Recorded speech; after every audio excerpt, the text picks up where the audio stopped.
Start. Are we filming now? Are we filming now? Yes. Okay, good. So, hey-o, just another update video to show everyone, all the peeps, how we're doing. Big shout out to all the fans that are watching us. Special shout out to Todd Fox, because you just messaged me. Anyways, come on around the front here, just show one of the things we did today. We finished up the nose of the car, the grill work here. These are like stock car type brake ducts, so actually they went where the parking lights were. This will be a great place to run a duct up to the front brakes. And then I put some plastic up in here to kind of close the gap. Don't be fooled by this yucky yellow looking glue, because that's going to be painted over when we're all done here.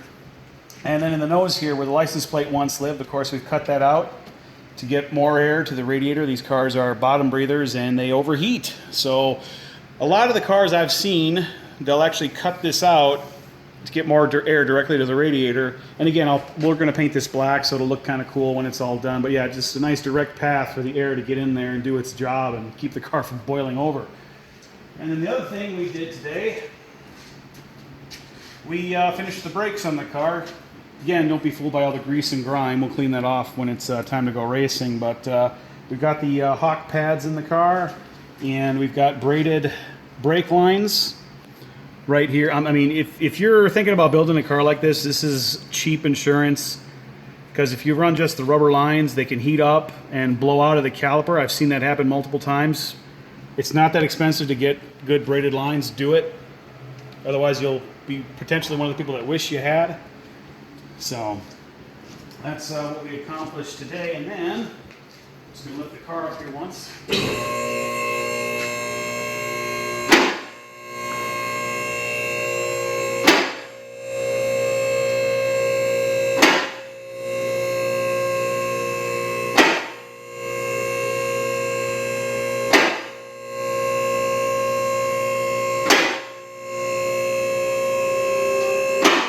Again, don't let the grease and grime fool you. The car will get a bath and paint and everything. So it will look cool as well as be fast and all that when we're done here. But just something I wanted to kind of show off to people who may not have ever seen this setup or whatever. Right here is the transmission, which is an ST10. This is the same sort of thing you would have gotten in a lot of muscle cars back in the 60s and 70s, whether it was Chevrolet, Ford, or even American Motors. Everyone used these ST10s. Now, at this time, GM needed an overdrive transmission for these cars in order to meet the CAFE regs that were being imposed upon them at the time.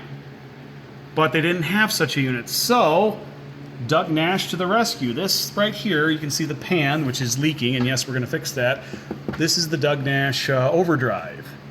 And it's kind of funny to me because, you know, this was their solution. It's electric overdrive. It's basically like a little automatic that hooks to the back of the ST10 to give the car an overdrive gear.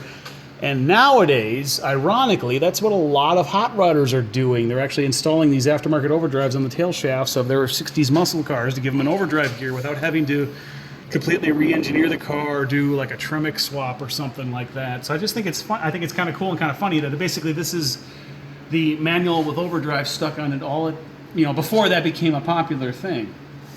So, and then one of the other things I thought was kind of neat is this car, because of that setup, this car actually has a transmission cooler like an automatic. It's with these lines that, again, we're going to fix up and not have them dragging on the ground like that.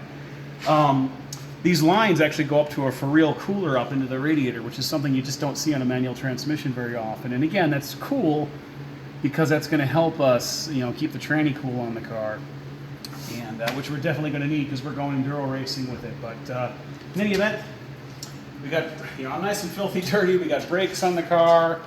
We got duct work on the car. I've got an extra grill in the nose of the thing. And that's the kind of fun we've been having today. So we'll see. I mean, I keep talking about it, but it sounds like we're finally going to get to the point where the roll cage guy is going to take it from us and get her caged up for us. We're still going to do some sort of scoop here to help more air get to that radiator, because having had these problems with my Camaro, I know that if you don't do that, you'll wish you had. So that's the story so far. I've got a couple of weekends busy here, so we're not going to be doing a heck of a lot coming up here. But we've made a lot of great progress. The car will probably go into the shop to get caged up here pretty soon, and we've still got January, February to get this one ready for the track.